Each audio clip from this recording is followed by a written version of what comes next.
안녕하세요. 오늘은 직업과 경력 개발 5번째 시간으로 나의 흥미를 찾아서라는 주제로 이야기를 해보겠습니다. 직업 선호도와 관련된 주제로 이야기를 해볼 거고요. 자기 개발 능력과 관련해서 실제로 자신의 흥미가 무엇인지, 그리고 자기가 어떤 직업을 가지고 어떻게 활동하고 싶은지에 대해서 설계해 볼 수 있도록 사전에 자기 자신에 대해서 명확하게 좀 진단을 해보는 시간을 갖도록 하겠습니다. 그러면 직업 선호도 검사에 대한 이야기로 한번 시작을 해볼게요. 직업 선호도 검사라는 얘기를 들어본 사람도 있고 들어보지 못한 사람도 있을 텐데, 우리가 보통 이제 이론상으로는 홀랜드 이론이라고 이야기를 합니다. 이거는 그 홀랜드 이론, 직업 선호도 검사에 대한 이론을 만든 존 홀랜드라는 분의 이름을 따서 홀랜드 이론이라고 이야기를 하는데요. 홀랜드 이론은 뭐 굉장히 특별한 건 아니고요. 성격과 직업 환경에 대한 유형론적 관점이라고 이렇게 이야기를 하고 있습니다. 보통 우리가 직업을 선택할 때는 여러 가지 기준이 있습니다. 여러분도 마찬가지겠지만 저희가 일반적으로는 뭐 돈을 많이 버는 직업, 그리고 이제 뭐 자기가 일하고 싶은 분야나 그 회사의 어떤 브랜드나 이런 것들 많이 고려를 하게 되죠. 근데 여기서는 직업을 선택할 때 무엇보다도 직업적 흥미가 중요하다고 이야기를 하고 있습니다. 직업적 흥미라는 것은 여기서는 성격이 개인의 개성이나 성격의 일부라고 이야기를 하고 있어요. 그래서 직업적 흥미라는 게 일반적으로 성격이라는 것의 일부분이다. 그러니까 성격이라는 범주가 더 크고 성격 안에 직업적 흥미라는 게 들어간다는 거죠. 그래서 개인의 직업적 흥미는 곧 그 사람의 성격을 설명한다라고 이야기를 하고 있습니다. 성격을 설명하는 이론들은 굉장히 많아요. 여러분이 잘 알고 있는 뭐 MBTI나 디스크나 뭐 이런 것들 다 성격을 일정 부분 설명을 하고 있죠. 근데 성격을 설명하고 있는 이론 중에도 일이나 직업에 대해서 함께 설명을 하고 있는 이론들도 있고요. 그 사람의 정말 성격적 특성만 이야기하고 있는 이론도 있습니다. 근데 여기서는 홀랜드의 이론은 성격을 더 큰 범위로 보고 그 안에 이제 직업적 흥미라는 것이 있어서 우리가 직업적 흥미라는 것을 성격과 연계지어서, 그리고 이제 말하자면 성격과 자신의 일을 선택하는 것을 연계를 지어서 이야기하는 게 홀랜드 이론이라고 이야기를 할 수가 있습니다. 홀랜드가 왜 이 이론을 만들게 됐나를 좀 거슬러 올라가 보면, 존 홀랜드는 1940년대, 뭐 지금부터 한 80년 전인가요? 지금 2020년대니까 중반에 그 모병 면접관으로 시작을 했습니다. 일을 하기 시작을 했는데, 여러분도 알겠지만 우리나라는 그, 그 모든 사람들이 병역의 의무를 지고 군대를 가게 되어 있죠. 근데 미국 같은 경우에는 모병제입니다. 모병제. 예, 저희는 이제 필수적으로 가야 되는 징병이고 미국은 모병인데, 그래서 이 사람이 군대에서 말하자면은 리크루팅, 그 사람을 모집하고 선발하는 작업을 했던 사람인 거예요. 근데 이제 뭐 우리나라 군대도 마찬가지지만 미국 군대도 전쟁터에 나가야 되고 1940년대 중반이면 더더군다나 이제 전쟁터에 나가야 되는 그런 때인데, 이제 이 사람이 사람을 모집을 하면서 느낀 게, 처음에는 아마 이제 제가 추측을 하건데 이 이론이 처음에 나올 때는 약간 문제가 있는 사람들을 걸러내기 위한 이론이었을 거라고 생각을 해요. 아예 이론으로 정립하기 전에는 이 사람이 이제 저희가 임상이라고 얘기하고 이제 실험을 하는 건데, 이 사람들이 이제 정신질환이나 이런 사람들이 있으면 전쟁에 나가면 그 사람이 극적으로 스트레스를 받고 이제 나중에 갔다 와서는 여러분이 잘 알고 있는 외상 후 스트레스 장애 같은 것들을 겪게 돼서 뭐 자살을 한다거나 아니면은 더 악화된 경우에는 다른 사람한테, 미국 같은 사회는 이제 총기가 있기 때문에 총기를 난사한다거나 이런 식으로 해서 이 전쟁에 나갔다 정신이 건강하지 않은 상태에서 이제 군인의 신분으로 전쟁에 나갔다 오면 그 후에 이제 정신 질환을 겪게 되면서 사회적으로 더 큰 문제를 야기시킬 수 있기 때문에 애초에 사람을 선발할 때부터 그 부분들을 감안해서 뽑아야 된다라는 생각으로 이제 처음에는 시작을 했을 거라고 생각이 드는데, 이것들이 이제 나중에는 뭐 전쟁 후에는 학생이나 신체 장애자, 정신 질환자들 대상으로 해서 이 사람이 이제 전쟁 후에 상담을 하고 이런 식으로 일을 했었던 거죠. 그래서 이 이론들이 정말 적용이 가능하고 하나의 검사나 진단이나 이론으로서 자리매김을 할 수 있구나 하고 확신을 가졌을 거라고 생각이 듭니다. 그래서 홀랜드의 이론은 지금은 이제 직업 적성 검사라고도 이야기를 하고, 직무 선호도 검사, 뭐 여기서는 이제 직업 선호도 검사라는 이야기로 쓰이고 있는데, 여러 분야에 지금 활용이 되고 있습니다. 근데 이제 애초에 시작은 모병제하는 미국에서 시작이 됐고, 그러다 보니까 이제 문제 있는 사람들을 좀 확인을 하려고 하다가 이제는 좀 범사회적인 이론이 된 거죠. 그래서 홀랜드 이론에서는 가정이라는 게 있습니다. 모든 이론에 가정이 있죠. 홀랜드 이론의 가정은 크게 네 가지인데요. 첫 번째는 대다수의 사람, 그러니까 뭐 100명이면은 8, 90명의 사람 정도라고 생각을 해야겠죠. 대다수의 사람들은 6가지 유형 중에 하나로 분류가 될 수 있다는 거예요.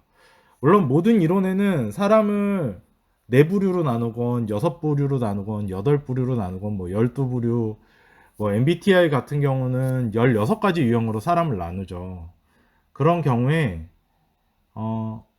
대부분의 사람, 그러니까 뭐 한 진짜 8, 90%, 8, 90명, 100명이면 8, 90명의 사람이 그 중에 한 유형으로 분류가 됩니다. 다만 분류가 애매하거나 분류가 되지 않는 유형들도 있어요. 그러니까 저희가 사사분면을 그리면은 선상에 있거나 뭐 꼭지점에 있거나 이런 사람들은 이제 분류가 안 되는 이론이죠. 그래서 홀랜드는 애초에 처음의 가정을 완전히 사람이 다 100명이면 100명 6가지 부류로 분류가 된다라고 이야기를 한 게 아니라 대부분의 사람들이 6개 중에 하나로 분류가 될 수 있다라고 이야기를 하고 있습니다. 그리고 여기에는 이제 직업 환경이라는 거를 이야기를 하고 있어요. 그러니까 6가지 종류의 환경이 있는 거죠. 그러니까 그 환경에 머무는 사람 자체가 그 성격을 가진 사람들이 그 환경에 머무르고 있다라고 이야기를 하고 있는 거예요. 그러니까 우리가 직업을 가지고 있는 상태에서는 직업의 환경이 6가지 정도로 크게 분류가 되는데, 거기서 이제 뭐 별 불만 없이 안전하고 안락하게 일을 하고 있는 사람들은 6가지로 분류가 되어 있다, 뭐 이런 얘기를 하고 있는 거죠. 그리고 사람들이 자신의 능력과 기술을 발휘하고 태도와 가치를 표현하며 자신에게 맞는 역할을 수행하는 환경을 찾는다는 게 3번째 가정인데, 이 이야기는 뭐냐면요, 자기가 그러니까 최적화되고 최고로 괜찮은 환경, 그리고 자기의 능력을 발휘할 수 있는 환경을 자기가 찾는다는 거예요.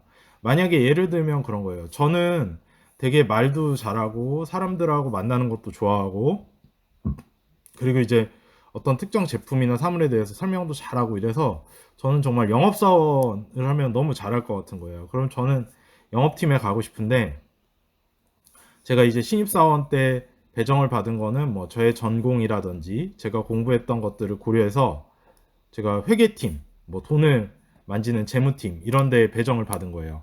그럼 제가 거기서 1년, 2년 이렇게 일하면서 제가 느끼는 거죠. 나는 이런 환경보다는 나가서 세일즈하고 뭐 누구한테 이제 상품도 소개하고 팔고 제안하고 뭐 이러면 훨씬 더 좋을 것 같은데 라고 자꾸 생각을 하고, 또 그쪽으로 자꾸 알아보고 자기가 놓여있는 환경을 바꾸려고 애도 쓰고 이렇게 되는 겁니다. 그렇게 되면 결국에는 나중에 자기가 최고로 잘할 수 있는 환경에 가려고 애도 쓰고 노력도 한다는 거죠. 그래서 여기서 이야기하는 3번째 가정은 사람들이 자기의 능력과 기술을 발휘할 수 있는 것, 그리고 자기의 가치관이나 태도를 발현할 수 있는 곳에 있는 그 환경을 찾는다는 거예요. 이 앞에 2번째 가정에서 우리가 6가지 환경이 있다고 그랬죠. 그 6가지 환경 중에 자신한테 제일 맞는 환경을 찾아간다는 얘기를 하고 있는 겁니다.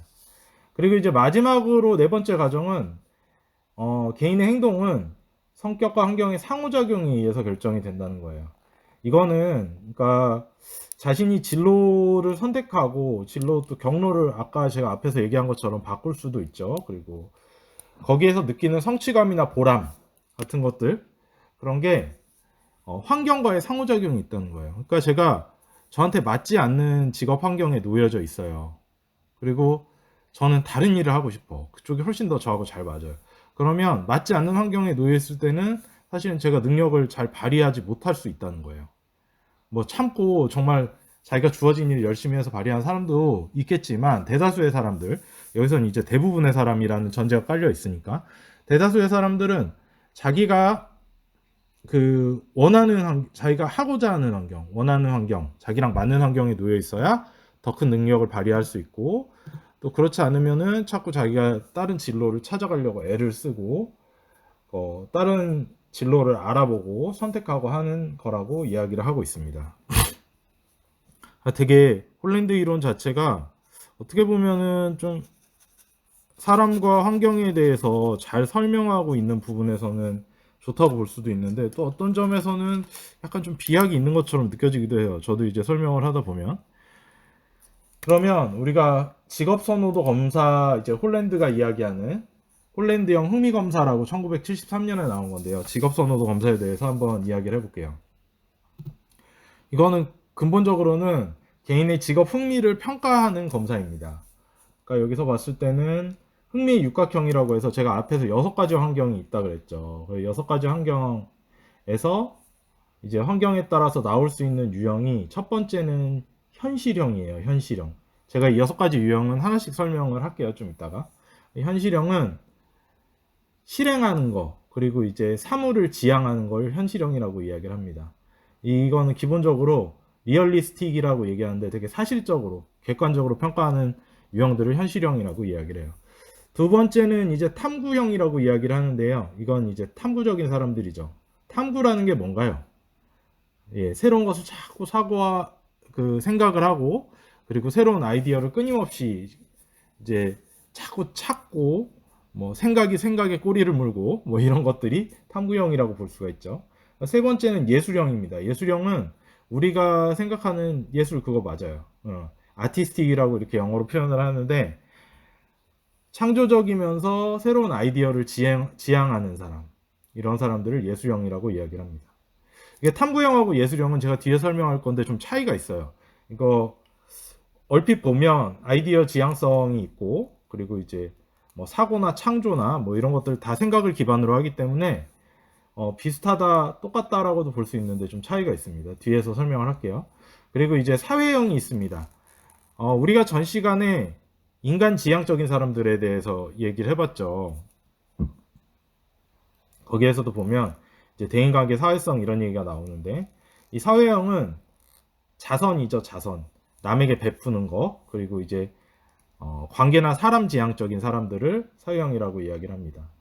그리고 이제 사회형하고는 조금 뭐 대비되는 개념까지는 아닌데 조금 방향이 다른, 사람보다는 일지향적, 과제지향적인 사람들이 있어요. 이 사람들은 인간관계보다는 철저한 관리나 짜여진 프레임 쪽에서 벗어나지 않고 이제 일을 하는 것들을 선호를 하죠. 그리고 이제 어떤 단계가 넘어갈 때마다 굉장히 뚜렷하고 명확해야 되는 특성들도 있어요.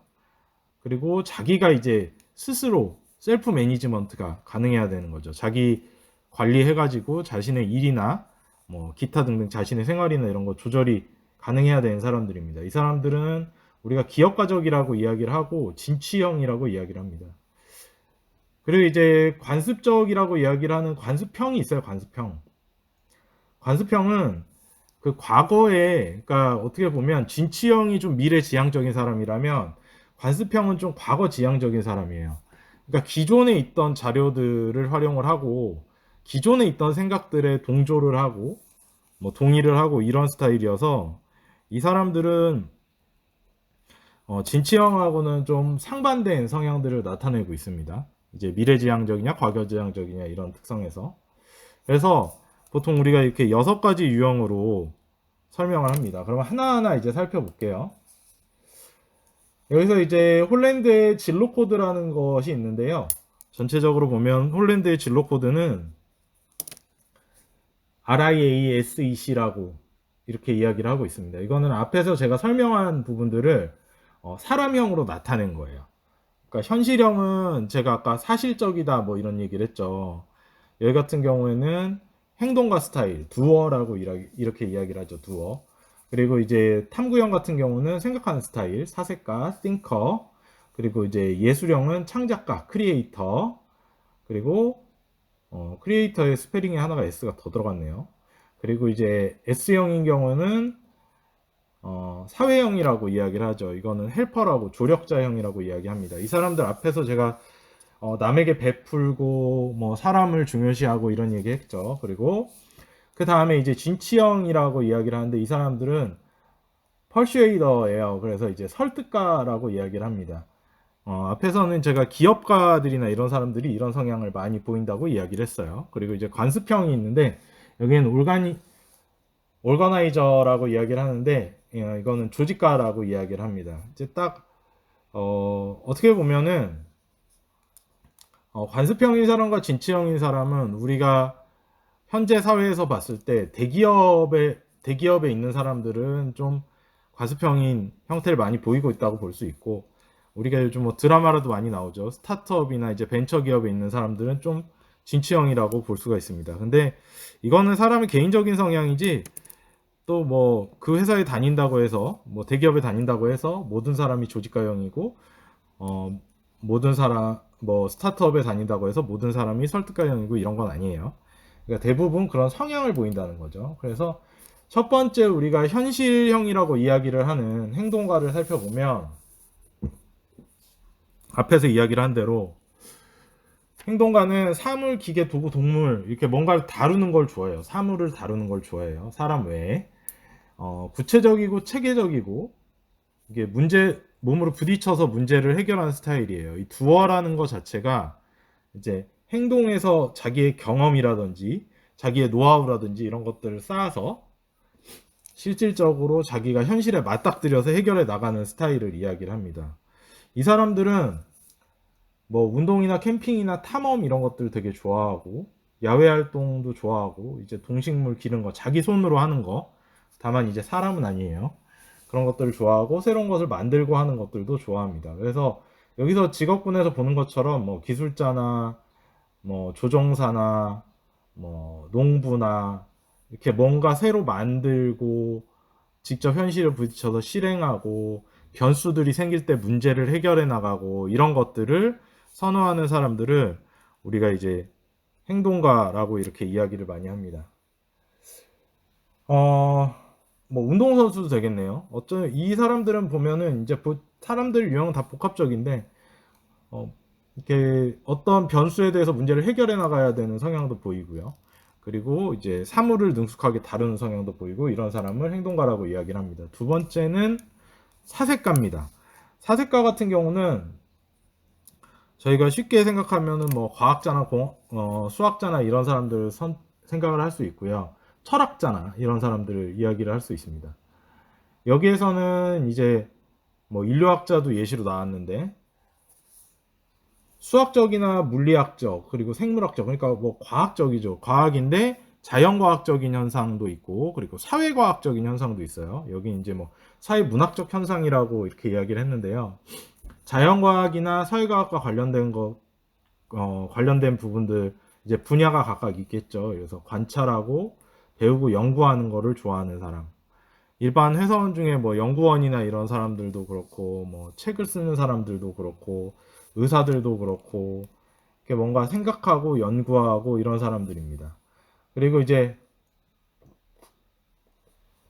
자신이 새로운 지식을 얻거나 이제 목표가 있는 것들 여기는 성취 목표라고 이야기를 했는데 목표가 있는 활동들을 굉장히 좋아하기도 하고 이 사람들한테 목표를 설정해주면 굉장히 여러 가지 고민을 해서 거기에 답을 얻어내기도 하고 이런 사람들이라고 보시면 좋을 것 같아요. 그래서 두 번째 유형으로는 이제 탐구형, 사색가가 있습니다. 세 번째는 저희가 예술형이에요. 창작가. 이거는 뭐 제가 설명을 많이 안 해도 알 것 같은데 앞에 이제 현실형인 행동가도 그렇고요. 탐구형인 사색가도 그렇고 어떻게 보면은 뭐 사물을 다루는 것도 있고 추상적인 개념을 다루는 것도 있기 때문에 그리고 이 사람들이 이제 문제를 뭔가를 해결해 나가는 이런 습성들도 갖고 있죠. 그렇기 때문에 구조화된 환경 속에서 활동하는 거를 어느 정도는 전제로 깔고 합니다. 근데 이제 예술형 이제 창작가라고 설명을 하는데 이 사람들 같은 경우는 굉장히 자유분방하고요. 틀에 막혀 있는 것들을 별로 안 좋아해요. 이제 뭐 예술가가 모두가 틀에 박혀 있는 걸 좋아하지 않는다라고 이야기는 할 수 없지만 예술가의 성향상 그런 일을 선택하는 사람들 그리고 이제 그 일을 오랫동안 하다 보면 더더군다나 사람들이 이제 새로운 그러니까 똑같은 거예요. 어떻게 생각을 해보면 저희가 만약에 누군가가 만들어 놓은 뭐 서예 작품을 보고 또 하나의 이제 모사한 작품을 만든다. 그걸 하나 베껴서 만든다. 라고 생각을 해봐요. 그러면 일반적으로 구조화가 잘 돼 있는 환경을 좋아하는 사람들은 정말 거기에 이제 글자의 뭐 모양이나 이제 글자의 굵기나 이제 붓을 이렇게 꾹 눌러서 써야지 굵어지겠죠. 그런 굵기나 이런 부분들을 구조화된 성격을 가진 사람들은 따라하려고 정말 애를 많이 쓸 겁니다. 누가 시키지 않았는데도 이거랑 똑같이 한번 써보세요 라고 이렇게 하고 어떤 서예가의 뭐 추사 김정희 같은 사람의 작품을 준다 그러면 최대한 비슷하게 그리려고 애를 쓸 거예요. 근데 이제 예술형의 사람들은 그렇지가 않아요. 똑같은 걸 보더라도 그거를 자기 방식으로 표현하는 것들을 선호합니다. 그러니까 여기서 이런 이제 창작가형 사람들은 음악이나 미술이나 뭐 글로 창작하는 문예 창작이나 영화나 댄스나 이런 건데 여기서 가장 중요하게 봐야 될 거는 자기 자신만의 창작물을 생산해내는 활동을 추천한다는 거예요. 그러니까 남과 똑같은 걸 보더라도 똑같이 하고 싶어 하지 않는 사람들, 이런 사람들을 창작가형이라고 이야기를 할 수가 있습니다. 그리고 이제 그 다음으로는 저희가 사회형이라고 하는데 조력가라고 이야기를 합니다. 조력가 제가 앞에서도 이야기했는데 이 사람들은 이타적인 사람이라고 하기 이타적은 조금 뜻이 달라요. 그러니까 뭐 이타적인 사람이라기보다는 남에게 잘 베풀고 남을 도와주는 것을 좋아하는 사람이라고 보시면 됩니다. 그래서 이 사람은 자기가 성공해서도 좋지만 남이 성공하면 더 기분이 좋은 사람이에요. 그러니까 예를 들면 제가 이제 수년 전에 희망의 인문학이라는 책을 읽은 적이 있어요. 희망의 인문학이라는 책을 읽었는데 그 희망의 인문학은 미국에 있는 사회운동가이자 작가이자 이런 분인데 그분이 이제 인문학을 공부하신 분인데 이분이 했던 거는 이제 미국은 이제 우리나라랑 달리 중앙정부가 아니라 이제 주정부가 더 힘이 있죠. 각 주에서 지원을 받은 거예요. 그래서 거기에 이제 교도소에 있던 재소자들이 이제 형기를 다 채우거나 안 그러면 중간에 뭐 석방이 되거나 이렇게 해가지고 사회에 나오면 그 사람들이 거의 대다수가 노숙자가 되거나 뭐 자살을 하거나 아니면 또다시 범법자가 되거나 뭐 이런 케이스들이 있어서 재소자들과 이제 길거리에 나앉아 있는 노숙자들을 대상으로 해서 이 사람이 뭐 플라톤의 철학이라든지 이런 것들을 가르친 거예요. 애초에 처음에는 그게 저도 이제 그 책을 읽으면서 좀 의아했는데 그게 과연 교육도 제대로 받지 못한 사람들한테 그런 얘기들이 뭐 만약에 뭐 소크라테스의 너 자신을 알라 그럼 너 자신을 알라라는 뜻이 도대체 무슨 뜻인가? 그냥 말 맞따라 네 주제를 파악해라 뭐 이게 너 자신을 아는 건가? 아니면 정말 자신에 대해서 깊이 이해를 하고 자꾸 자신이 뭘 잘하는지도 자꾸 자신에 대해서 탐구해야 우리 삶이 더 풍요로워지고 더 나은 삶이 될 수 있다는 건가? 뭐 이 뜻은 굉장히 해석도 분분하고 여러 가지가 될 수 있잖아요. 그런데 그런 것들을 뭐 공부를 많이 한 사람들한테 얘기하면 한두 마디만 알아듣겠지만 이제 배움도 부족하고 그 전에는 막 남을 살해하기도 했고 막 이런 사람들한테 과연 그런 교육이 무슨 의미가 있을까 이렇게 생각할 수도 있는데 실제로는 그 노숙자들한테 그리고 이제 뭐 범법자들한테 그렇게 교육을 시켜서 인문학 교육을 시킨 후에 그 사람들이 자력갱생이죠. 그러니까 새로운 사회인이 되는 거. 이전에는 그냥 뭐 남의 걸 훔치고 뺏고 남을 죽이고 뭐 이런 식의 삶을 살았는데, 이 사람들이 그런 인문학적이고 철학적인 교육들을 이 교수님한테 계속 지도를 받고, 또 이제 새로 삶을 꾸려갈 수 있도록 주 정부에서도 지원을 하고 이렇게 되면서 이 사람들의 재범죄율이라든지 아니면 이 사람들이 뭐 자살해서 문제를 일으킨다든지 이런 게 훨씬 더 줄었다고, 이런 걸 제가 책에서 봤어요. 그래서 저도 나중에 좀 제가 하고 싶은 일은 그런 일을 해보고 싶다. 아직은 제가 좀 배움이 부족해서 거기까진 못하지만 어쨌든 그런 생각을 해봤는데, 그런 사람들은 사실은 내가 잘 되고 내가 큰 돈을 벌고 내가 뭐 잘 먹고 살고 이거보다도, 아 거기에 한 사람이 자기 힘으로 일어나서 조그마한 가게라도 차렸어. 돈을 모아서 뭐 계속 청소 용역 일을 해가지고 돈을 모아가지고 포장마차 하나 차렸어. 그래서 그 교수님한테 지나가는데 붕어빵을 하나 팔았어. 그럼 그 사람이 파는 붕어빵을 하나 사 먹은 걸로만 해도, 와 내가 이 사람한테 이렇게 도움을 줘서 이 사람이 새로운 삶을 살게 됐구나 이러면서 더 기쁜 사람들이에요. 그래서 우리가 보통 직업적으로는 뭐 이제 봉사하고 이제 도움을 주고 뭐 이런 사람들을 이야기를 하죠. 그래서 사회복지사나 뭐 교육하는 사람들, 그리고 뭐 간호사나 뭐 종교 지도자나 상담하거나 뭐 이런 분들, 이런 분들이 여기에 이제 조력가형에 포함이 됩니다.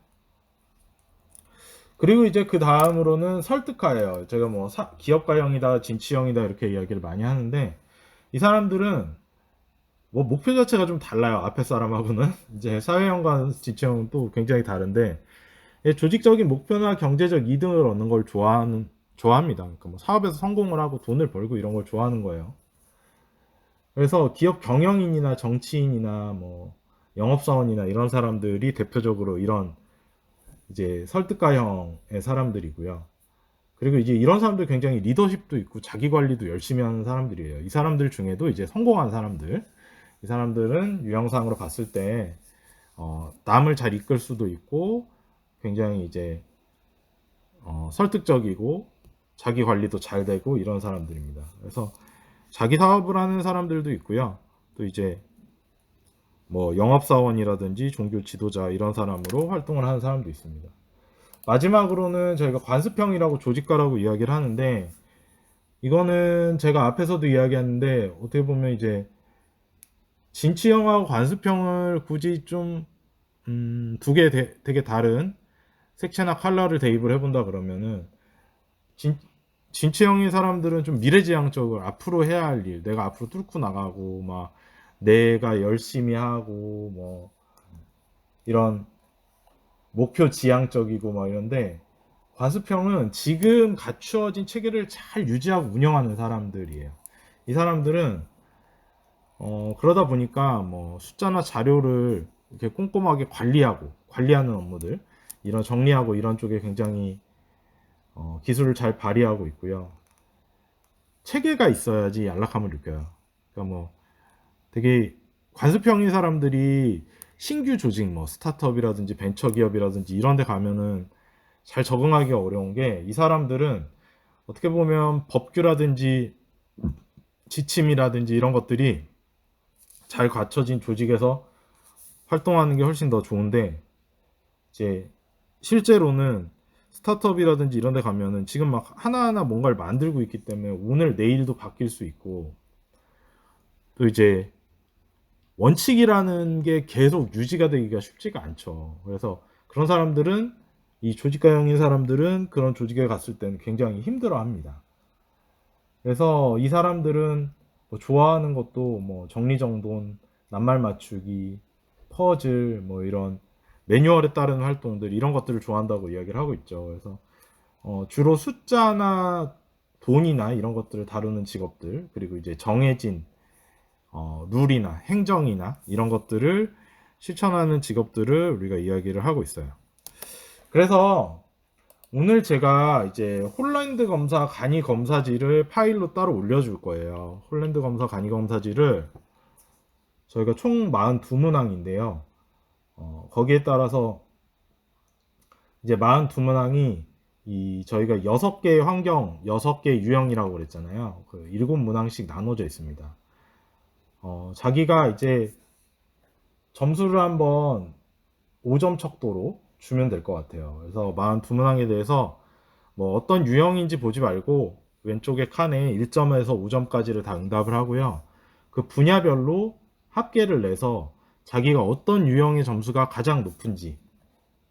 그래서 제가 이제 맨 마지막 페이지에 보시면 제가 이제 시트를 나눠줄 건데, 점수가 상위인 항목 2개를 동그라미로 표시를 해보고요. 그리고 점수가 낮은 항목 2개를 네모로 한번 표시를 해보세요. 그래서 나는 내 성격은 어떤가, 그리고 내가 어떤 직업을 갖고 싶은가, 그리고 내가 또 불편해하거나 불안해하는 환경은 어떤 환경인가, 이 점들을 3가지를 정리를 해보면 좋을 것 같아요. 그러니까 자기가 어떤 환경에 놓여 있을 때 자기가 가장 큰 능력을 발휘할 수 있고, 그리고 자기가 가장 일을 열심히 하고 성과를 낼 수 있는지, 이런 것들을 알아봐야 되고, 또 하나는 내가 어떤 유형의 직업을 선호하는지를 알아봐야 돼요. 지금까지 사실상 저희가 초등학교, 중학교, 고등학교를 나오면서 어느 정도 내가 어떤 직업을 꼭 뭐 세부적으로 어떤 직업을 갖겠다, 내가 뭐 비행기 조종사 파일럿이 되겠다, 뭐 이렇게 구체적이진 않더라도 내가 비행기와 관련된 일을 해보고 싶은데, 이 정도는 사실은 좀 생각을 갖고 있어야 되는 게 지금 상태에서는 좋은데, 이제 우리나라의 환경상 대학에 올 때까지는 그냥 대학에 가는 게 목표인 경우가 많죠. 그러다 보니까 저희가 내 자신이 어떤 일을 하고 싶은지에 대해서 명확하게 이해도 잘 못하고, 또 이렇게 생각해 본 적도 별로 없고, 그냥 뭐 점수에 맞춰서 학교로 오는 경우도 있고, 아니면 그냥 그때 고3 때 졸업할 때 보니까 내가 저과에 가면 좀 괜찮을 것 같다, 이렇게 해서 가는 경우도 있어요. 그렇게 해서 선택하다 보면 대학을 졸업하지 못하고 중도에 탈락하는 경우들도 많이 생기고요. 그리고 졸업을 하고도 자기가 직업이나 직장을 잘 찾지 못하는 경우들도 많이 생겨요. 이거는 여러분 개인의 문제이기도 하지만 사회적으로도 좀 문제예요. 우리가 지금 이제 경제 환경도 좋지 않지만 취업이 점점 늦어짐에 따라서 생활의 모든 것들이 다 시차가 나고 늦어지고 이렇게 되고 있거든요. 그렇게 되다 보면 결국엔 사회 자체가 되게 활기차고 활동적이고 이런 사회가 되는 게 아니라 되게 좀 늙어버리고 느려지는 사회가 되는 거예요. 그래서 저는 이제 여러분이 생각하기 나름이긴 하겠지만, 지금 저하고 수업하는 시간들을 통해서 하나하나 점검해보고 자기가 어떤지 분석을 해보고 자기의 일을 하나하나 만들어가고 찾아봤으면 좋겠습니다. 오늘은 여기까지 할게요.